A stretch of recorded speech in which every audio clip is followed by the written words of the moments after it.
You say, preacher, you must be touched.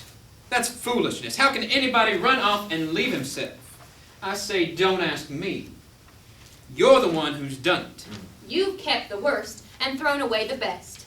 You've stayed the same where you ought to have changed, and you've changed where you ought to have stayed the same. Wouldn't you like to know what to throw away? What to keep? What to be ashamed of. What to be proud of. Wouldn't you like to know how to change and stay the same? You must be born again. Say you were going on a trip, knowing you wouldn't ever be coming back, and all you'd ever have of that place you knew, that place where you'd always lived, was what you could take with you. You'd want to think, what to take along, what would travel well, what you'd really need, and wouldn't need. I'm telling you, every day you're leaving a place you won't be coming back to ever. What are you going to leave behind? What are you taking with you? Don't run off and leave the best part of yourself. And what is that best part?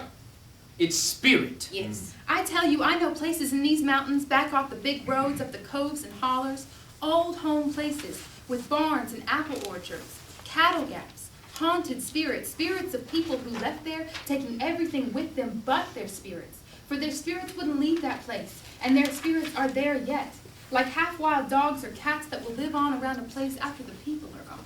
And I know other places, in our towns and cities, where the people have moved to without their spirits.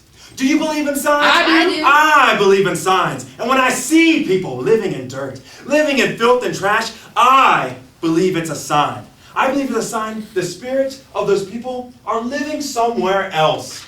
For a spirit won't live in filth and nastiness. A spirit keeps its own place clean, like around a fox's den. When little foxes come out and play in the evening, and it's clean around the den, yes, foxes have their dens. But what do we have? We've lost the spiritual ground from underneath our feet. We've run off and left the best part of ourselves.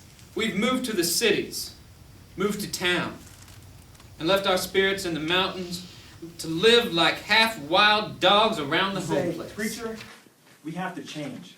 That's right. But we're forgetful. And it's our forgetfulness that's a sin against ourselves. We don't know any more about our history than a dog knows about his daddy. Amen. We're ignorant of ourselves, confused in what little we do know. Sure are. All we know is what other folks have told us. They said, you're fine Anglo-Saxons, pioneer stuff. And then we went to the cities. They said we were trash, said we were briars. They said, you're proud and independent. They said, you're narrow-minded. They said, you're from the heart of America. They said, you're the worst part of America. They said we ought to be more like you. They said, you ought to be more like us. You've heard that prayer that goes, help us to see ourselves as others see us. Buddy, that is not a prayer we want to pray. I believe we ought to pray, Lord, help us to see ourselves and no more. Amen. Or maybe help us to see ourselves, help us to be ourselves. Help us to free ourselves from seeing ourselves as others see us.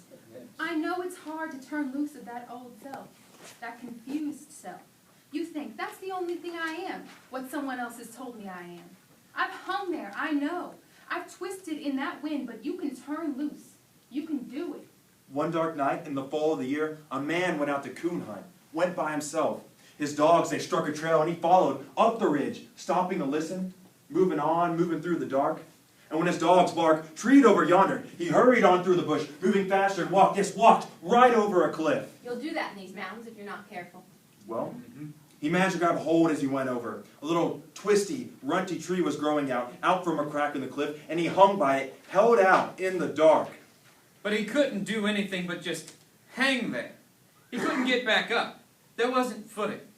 And nothing but death and darkness there below him. But he couldn't hold on much longer either. Finally, all the strength in his hands was gone. He couldn't hold any longer, and he fell. About a foot. Yes, fell about a foot. He'd hung on as long as he could. He'd held to dear life, just as anybody will. Having no choice, he turned loose of his life, but he didn't lose it. He didn't lose himself, he found himself. Found himself on firm ground, and he went home. But he went home a changed man. And you're hanging like that man. You're struggling for a toehold in the dark. You're holding on to that old self, but your grip is growing weaker all the time. Turn loose. all you'll do is fall about a foot. You'll fall about a foot to spiritual ground. You'll fall home. You'll walk away a different man or woman. Or you'll think, I'm going to die. But you won't die. I'm not talking about physical death. When you die a physical death, you're put into the ground. And the Bible teaches you'll be raised up, resurrected from that physical death. I'm talking about spiritual death. I'm not talking about life after death. I'm talking about life before death. I'm saying that if you're dead in life, spiritually dead in life, you must be born again. You must be born again and again and again. You say, preacher, what's it like? I'm here to tell you it's like becoming a little child again, but being grown up too. It's the best of both. It's being at home everywhere. It's living in your own house. It's stepping out your own front door every morning. It's being old wine in new bottles. It's getting old to know another side of yourself. You know how sometimes when you squirrel hunt, a squirrel will get on the back side of a tree, and if you step around there, he just goes around to the other side where he was in the first place. And on, and you never get him that way. You've got a side of yourself like that squirrel, always out of sight. What's it like, being born again? It's going back to what you were before without losing what you've since become. They say people can go blind gradually. They say people can go deaf gradually. Lose the sense of taste little by little. They forget the shapes of leaves on trees, forget the sound of the creek running. The world just blurs and grows silent. They forget the taste of coffee in all their food.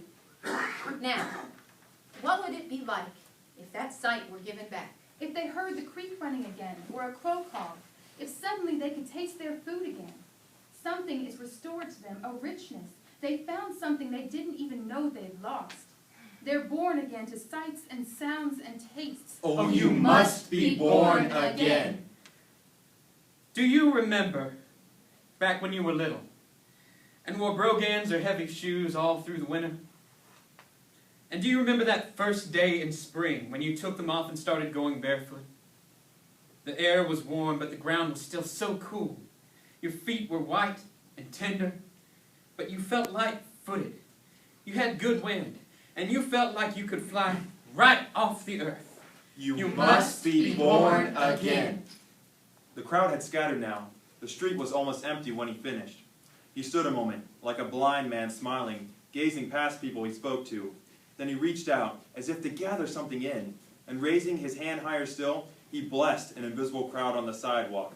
Traffic stopped at the light, and the Brier on the corner disappeared behind a motorhome. When it pulled away, he had gone.